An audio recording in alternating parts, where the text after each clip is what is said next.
வணக்கம் நண்பர்களே, இன்றைக்கி எங்கே இருக்கோம் அப்படின்னு பார்த்தீங்கன்னா, கிட்டத்தட்ட இந்த இடத்துல மட்டுமே 42 ஜல்லிக்கட்டு காளைகள் இருக்குங்க வளர்க்குறது. ஆனால் இந்த இடத்துல பார்த்தீங்கன்னா ஒரு 30 இருக்குமாயா?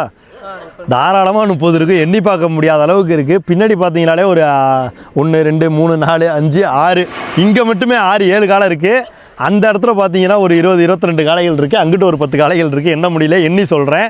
இந்த இடம் எங்கே இருக்குதுன்னு பார்த்தீங்கன்னா, நம்ம திருச்சிக்கு ரொம்ப பக்கத்தில் தாங்க இருக்குது. திருச்சி ஏர்போர்ட்லேருந்து ஒரு 10 கிலோமீட்ரு.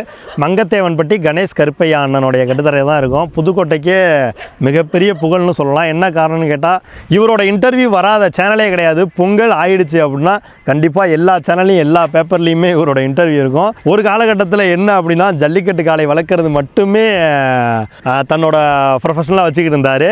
எல்லாருமே ஜல்லிக்கட்டு காளையை விற்ற காலகட்டத்திலையும் விட்ட ஜல்லிக்கட்டு காளைகள் இருந்துச்சு. என்ன காரணம்னு கேட்டால், ஒரு 20 ஜல்லிக்கட்டு காளையாச்சும் என்கிட்ட இருக்கும்பா அப்படின்னு சொல்லியிருக்காரு. கண்டிப்பாக அண்ணனுடைய கட்டுத்தரைக்கு தான் வந்திருக்கோம். இவனை பார்த்தீங்கனாலே பிரம்மாண்டமாக இருப்பான். இந்த மாதிரி நிறைய காளைகள் இருக்குது. ஒரு காளைகளுடைய பேரையும் தெரிஞ்சுக்கலாம்.